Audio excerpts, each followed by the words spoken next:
LG화학이 ELS 공포가 다시 올라옵니다. 이거 근데 뭐 맨날 올라오는 것 같고 좀 끝났으면 좋겠다라는 생각이 듭니다. 그러면 얘네가 ELS 공포가 오지 않으려면 사실은 ELS에서 쿠폰 계속 받고 잘 가면 되잖아요. 그럼 관건은 2차 전지가 잘 가면 되는 거예요. 그럼 지금 현상이 어떠느냐, 어떻게 움직이고 있느냐, 뭘 봐야 되느냐, 깔끔하게 또 정리를 데이터에 의거해서 하나하나씩 해드리도록 하겠습니다. LG화학 ELS 버전은 원금 손실 공포, 바닥 및 지하실. 근데 말이 맞았어요. 바닥 및 지하실. 사실 LG화학이 진짜 바람잘 날이 없죠. 야, 우량주, LG 붙어있는데 어떻게 이러냐? 라고 하실 수가 있고요. 많은 분들이 지금 40만원, 50만원대에서 고생을 하고 계신 대표적인 종목입니다. 어제 잠깐 20만원 갔다가 또 19만원으로 내려오긴 했습니다. 교환사채 발행해도 안 돼. 뭐 핑계는 다 뭐 있어요. 유동성 확보가 해도 잘 못했어. 그러니까 잘해도 못했다는 얘기 듣는 거예요. 약간 천덕꾸러기 같은 느낌이 있죠. 근데 주식시장은 원래 그렇습니다. 실적이 잘 나와도 다음 분기 어려울 거야. 이렇게 하고 있어요. 하락이 연일 이어져. 또 하락할 걸 이러고 있어요. 그러다 이제 ELS 손실 우려가 나오다 보니까 안 좋은 루틴이 이어지는 거죠. 근데 ELS 손실 우려를 미리 이게 꺼낸 게 아니라 이런 얘기가 나오는 하나하나의 좀 지금 상황을 짚어보기 위해서 이게 나온 거거든요. 20일부터 23일 동안에 한 7% 빠졌고 52주 신저가가 18만 1,500원이에요. 야, 이거 무슨 저기 액분했니? 그러잖아요, 어떤 분이. 아니 진짜로 5대1로 액면 분할을 해도 100만 원에 가지고 계시던 분들은 20만 원이니까 그 가격보다도 낮아진 거잖아요. 뭐 이런 주식이 다 있어. 그럴 수가 있습니다, 진짜로. 그러면서 이제 자사주 소각 한 번도 없고 주주환원 없습니다. 대단한 종목이에요. 현 시점 52주 신고가 대비 52주 신고가가 40만 원이거든요. 39만 몇천 원. 그거 대비해서도 50% 정도 폭락했어요. 그러니까 바닥 밑에 지하실, 외액 밑에 내핵 이런 얘기가 괜히 나오는 게 아니고 진짜 거의 주주분들은 포기를 한 상태입니다. 다만 희망적인 거를 굳이 이제 또 꺼내자면 28, 29일 반등이 나오면서 추가 낙폭은 발생하지 않고 있었고 20만 원 부근까지는 올라왔습니다. 저점 대비해서 한 10%가 올라왔거든요. 근데 문제는 뭐냐면 ELS 공포. ELS는 문제가 뭐야? 낙인 구간에 진입을 하면 원금 손실이 발생할 수가 있잖아요. 그럼 몇 개를 발행했는데 엄청나게 발행했어요. LG화학 ELS가 88개, 발행 규모가 673억 원입니다. 이 중에서 4개 종목 많진 않습니다. 아직 4개 종목이 낙인 배리어 구간에 진입하면서 원금 손실이 날 확률이 있는 애들이 한 56억 원 정도가 된다는 거예요. 그러면은 시계열을 늘려보면 통상 3년을 만기로 하거든요, 얘네들은. 그럼 LG화학을 기초자산으로 한 종목이 441개까지 늘어나고 낙인 구간 진입 종목이 절반가량이 됩니다. 꽤 늘어나요, 이렇게 하면. 총 발행 규모도 5천억 원 수준입니다. 3,400억 원이 지금 낙인, 그러니까 한마디로 낙인을 터치를 했으니까 원금 손실이 가능하다라는 거예요. 그러면 이런 애들이 지금 다 원금 손실이 날 수도, 낮다는 건 아니에요. 날 수도 있다. 그래가지고 LG화학 주가가 LG화학만 가지고 이걸 만들진 않거든요. 기초자산이 들어가는 건데 예를 들어서 미래셋 같은 경우에는 S&P 500이랑 코스피 200이랑 LG화학 보통주를 가지고 해요. 낙인 배려는 모두 50%예요. 그러니까 절반까지 빠진 건데 얘네들은 괜찮아요. 코스피 200이랑 얘네들은 내렸는데 LG화학 주가가 18만 2,400원 마감하면서 낙인 배리어 터치한 겁니다. 이건 어떻게 되는 거냐? 낙인 구간에 돌입했다고 무조건 손실은 아니에요. 이거 잘 아시겠지만 기초자산 가격이 상환 전까지 배리어만 충족하면 원금은 보장해 줍니다. 그러니까 한마디로 주가만 오르면 돼요. 문제는 주가가 오를 수 있느냐 없느냐라는 거고 LG화학의 목표 주가는 미친 듯이 지금 낮춰잡고 있는 상황입니다. 야, 그럼 그 정도로 안 좋은 거야 이거? 실적을 보면 1분기 실적 좋았어요. 근데 2분기에 대해서 LG화학 자체적으로 좀 보수적으로 잡았죠. 긍정적인 거는 테네시 공장이나 이런 것들을 좀 조기 가동하겠다 그랬지만 전방위적으로 1분기보다 2분기가 조금 둔화가 될 수가 있다. 본격적인 업황 개선은 하반기다라는 얘기들이 나와갖고 불확실성이 지금도 지속이 되고 있고 LG엔솔도 마찬가지로 움직이고 있다는 거예요. LG그룹이 되게 보수적으로 잡았어요. 2분기를 1분기보다도. LG화학만 놓고 보면 지금 자산 매각도 하려고 하고 있고 뭔가를 하려고는 해요. 근데 얘네들이 지금 외부 환경에 섹터 환경에 영향을 받는데 더 많이 두드려 맞았다라는 거죠. 그 일부에서는 뭐 ELS 때문에 그런 거다라는 얘기들도 있었는데 그것까지는 확인이 되는 게 아니니까 제 입으로 그렇게 드릴 수는 없는 거고요. 다만 이런 외부적인 환경, 하원 예산안, IRA 이런 것들 AMPC에 민감하겠는데 요거는 어느 정도로 지금 해결이 절반 이상은 돼 있는 상황입니다.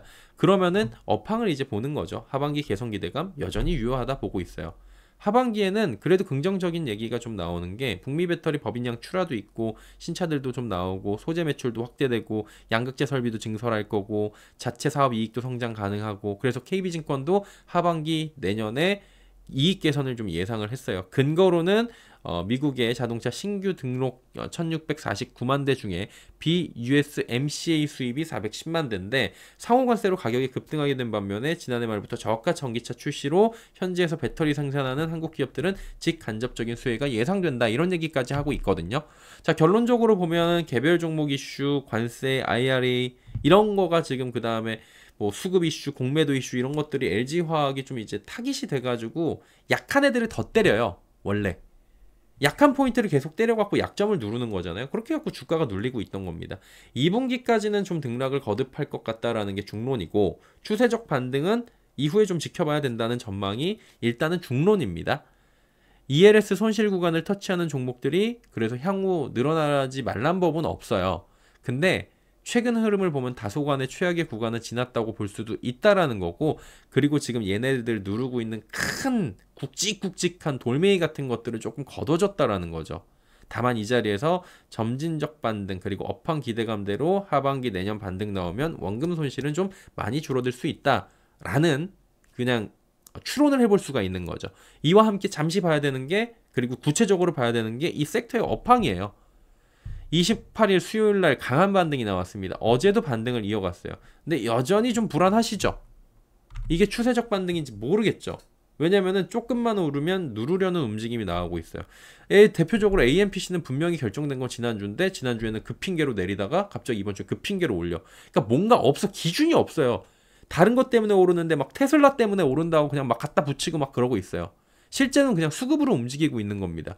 그리고 내리면 그때쯤에 이제 공매도 한번 상환하고 또 내리고, 이런 움직임, 공매도 상환 목적의 움직임도 충분히 있어 보이고요. 공매도 상환하고 치고 이런 식으로. 왜냐면 이제 유효기간이 생겼으니까. 그러니까 수요일날 기술적 반등했죠. 그건 왜 그래요? 낙폭과대 저점 매수세 들어왔고, 쇼커버 있었고, MLR 이슈 있었고, 그 다음에 GM하고 LG엔솔, 삼성 SDI, LFP 북미 이런 이슈들이 있었는데 요건 다 이번 주에 짚어드렸으니까, 이번 급락 추세는 일단 멈춘 듯 보여지기도 하는 게 지금 상황인 겁니다. 그리고 수급적으로 봐도 얘네 수급이 빠져나가면서 원전이나 조선이나 방산 쪽으로 움직이고, 걔들이 잠시 빠져들어올 때 간혹가다 얘네한테 들어와서 올라가고 했는데 최근에는 같이 올라가고 그런 모습들도 나와가지고 조금 개선은 된 거 아니냐라는 얘기를 조심스럽게 할 수도 있다라는 거죠.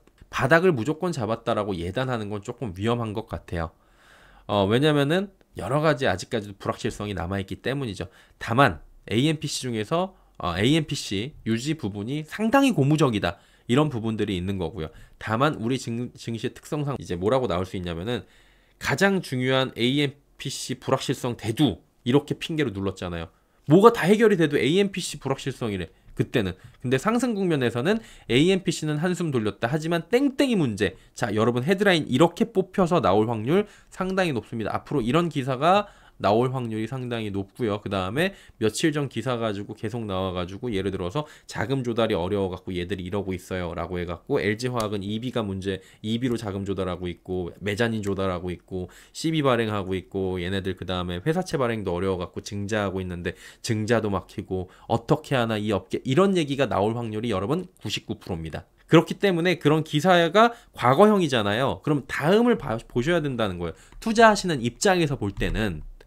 그러면 지금 7,500불 소비자 세액공제 어떻게 되느냐, 결정된 건 없습니다. 근데 이거 완전히 없앤다고 보시는 게 여러분 마음 편할 거예요. 근데 이거 상원 가가지고 완전히 없앴느냐, 점진적으로 없앴느냐, 일부나 없앴느냐, 보수적으로 다 없어진다 보는 게 나을 거예요. 근데 이게 뭐냐면은 일부가 재개될 가능성이 높은 거예요. 캘리포니아는 독자적 리베이트 프로그램 부활을 하겠다고 분명히 명시를 했어요. 보조금 진행을 이미 했던 곳입니다. 그래가지고 연방정부에서 없앤다고 하더라도 우리 주정부에서 주겠다. 캘리포니아가 근데 전체 전기차 판매량이 한 절반가량이 나온다고 통계적으로 나왔었거든요. 그러면 얘네들이 이렇게 나와. 그리고 친민주당성이 17개야. 그럼 따라갈 확률이 상당히 높기 때문에 이게 꽤 많이 벌충이 돼가지고 완전 없어졌지만 없어진 게 아니게 될 확률이 있다라는 건 나중에 나올 수 있는 호재인 거죠. 미리 나올 수 있는 호재는 이런 부분이에요. 캘리포니아에서 살렸다. 그럼 이건 호재가 되는 거죠. 그리고 완성차 업체들도 소재 부품사들도 가격에 대해서 지금 대비를 하고 있는 게, 차량 가격을 낮추기 위해서는 등급이 있어요. 하이엔드, 볼륨, 엔트리. 하이엔드급은 비싸도 삽니다. 근데 볼륨형부터 가격을 좀 낮춰야 돼요. 볼륨형은 이제 가격적으로는 매력이 있어야 되고 좀 멋도 있어야 되고 그런 거예요. 차별화를 둬야 돼. 엔트리는 어차피 LFP 쓰면 되거든요. 소디움이나. GM은 LG에너지 솔루션하고 MLR, 그러니까 망간 비중을 높인 중간 단계 볼륨형 배터리를 통해 갖고 가격은 낮추는데 600km를 달릴 수 있게 해주고, 그래서 진입 장벽을 낮춰가지고 고급형 차량들도 여기서 이제 나오게 만드는 거죠. GM은 LG엔솔 그리고 삼성 SDI고 LFP 배터리 공급 추진하죠. 그러니까 일각에서는 큰일 났다 또 이렇게 기사가 나오긴 하는데, 그게 아니고 중국이랑 하려 그러던 걸 중국이 막혀갖고 우리랑 하는 거잖아요, 이게. 그럼 이거를 바꿔가지고 저가형 엔트리급을 $10,000 정도로 낮춰갖고 판매를 하면은 보조금이 사라져도 가격 진입 장벽을 낮춰가지고 판매량을 늘릴 수 있다라는 보관을 지금 완성차 업체들도 만드는 건데, 그거 우리랑 안 하려 그랬다고. 원래 중국이랑 하려 그랬던 건데, 중국 어떻게 해도 지금 트럼프 정부에서 안 될 것 같은데, 그러면 4년을 버텨야 되는 건데 4년 뒤에 이거 하면 어떻게 해. 그때까지 결정을 미룰 수는 없으니까 한국이랑 하는데, 지금 LFP 라인이 없는 게 문제야라고 또 이제 누군가 지적을 할 거예요. 자, 보세요. LFP 라인 없는데 이거 어떻게 하나, 미국에 무리한 요구라는 얘기가 나올 건데, 그거 다 방법이 있다고 이 업체들이 얘기를 한 거예요, 셀사들이. 그래갖고 그거는 신경 쓸 필요가 없을 것 같아요. 그래가지고 OEM 업체들이 등급별 차별화, 모델별 차별화 두 가지 영역에서 다 필요한 게 이 나누는 거예요. 차별화를 만드는 게. 그래갖고 하이엔드 볼륨형 모델이 아니라 엔트리급 모델의 LFP가 원래 필요했었는데, 그리고 모델들을 만들면은 볼륨형 모델에서도 LFP 만든 것도 있어가지고, 모델 Y만 봐도 롱레인지, 숏레인지 있고, 우리나라도 롱레인지, 숏레인지 있잖아요. 그런 식으로 해가지고 고객들이 원하는 방향성, 목적에 의해서 이동수단을 고를 수 있게 해주고, 거기에 맞춰서 가격 진입 장벽을 만들어주는 거죠. 그런 것들이 이제 세분화가 되는 과정이 필요한 시기인 건데, 캐즘 이후에는, 혹은 캐즘 시기에는 그것들에 대해서 이제 우리가 LFP가 어느 정도 저기에 진입을 할 수 있게 됐네, 우리 진입 못하는 거 아니었어, 이게 바뀌었다라는 거죠. 그리고 GM뿐만이 아니라 포드, 스텔란티스, 테슬라도 LFP 수요가 있는데, 테슬라는 LFP 지금 중국이랑 하고 있는데 이거 안 되잖아요. 그러면 미국에서 파는 건 우리랑 해야 되는 그런 상황들이 나타나는 거죠. 당초에 중국 기업이랑 우회를 어떻게든지 해가지고 협업하려고 해가지고 수익성을 높이고 저렴하게 가지고 오고 중국이 막 갖다 준다 그랬으니까. 근데 그런 부분들이 지금 상당히 제거가 된 반사 이익이라는 측면이에요. 그래갖고 반사이익이 언제 나오느냐가 중요했던 건데, 그게 이제 구조적으로 돌아오게 됐다라는 거죠. 그래서 대중국 견제의 반사이익 대표적 사례가 이거다라고 우리가 볼 수가 있는, 의미 있는 거라고 말씀을 드렸어요. 근데 이게 기계적 기술적 반등을 벗어나가 좀 좋아지려면은 결국에는 실적인 거거든요. 근데 실적이 지금 담보가 안 돼가지고 갈팡질팡하고 다들 어려운 거예요. 그래가지고 제가 작년에도 그렇고 올 초에도 그렇고 이거 최소한 4월, 늦으면 7월, 그냥 그 이후에도 봐야 될 수도 있다 말씀드린 게, 1분기 실적 확인하는 4월, 그 다음에 2분기 실적 확인하는 7월 정도까지. 근데 지금은 7월까지 미뤄지고 있는 거예요. 그 실적을 좀 보셔야 되는 게 제일 중요하고, 그래서 모든 셀사, 소재사들, 부품사들이 이제 됐다라고 얘기가 나와야지 지금 뭔가 확인하고 매수가 들어가려고 하는 움직임들이 있어요. 그래가지고 점진적 개선을 이야기하는데, 그거 좀 보셔야 된다라는 거예요. 금리가 낮아지면 좋아요. 근데 지금 미국 쪽에서 금리 인하가 늦어지니까 이것도 좀 문제가 되고 있어요. 요거는 이제 좋은 측면이 아닙니다. 메탈 가격, 니켈하고 코발트는 괜찮은데 리튬 가격이 계속 내려와. 이거는 중국 쪽에서 좀 문제가 발생한 거 아니냐라는 의혹이 제기가 되고 있고, 비아디 지금 문제 있다, 지금 돌려막기 하고 있다, 지금 현금 유동성이 엄청난 수십조 단위의 문제가 생겼다라고 했는데, 이게 경제 이슈에서 어제 기사를 내보냈더니 가짜뉴스 이러면서 댓글 다는 댓글 부대가 등장을 했더라고요. 제 채널도 그렇고 블룸버그에서 나온 겁니다. 블룸버그에서 나온 걸 인용해서 분석해드린 거니까 출처에 대해서는 의심을 하시면 안 되는 거예요. 비아디가 지금 문제가 있으니까 그것도 이제 반사이익이 생길 수가 있겠지만, 중국 내부에서는 내수가 좀 이제 둔화가 되고 경쟁이 심화가 되면은 덜 팔릴 수 있고 문제가 되잖아요. 그러면은 당연히 수요가 줄어드니까 리튬 가격이 좀 그래서 부진을 보이고 있는 거 아니냐라고 예상을 해보는 거고요.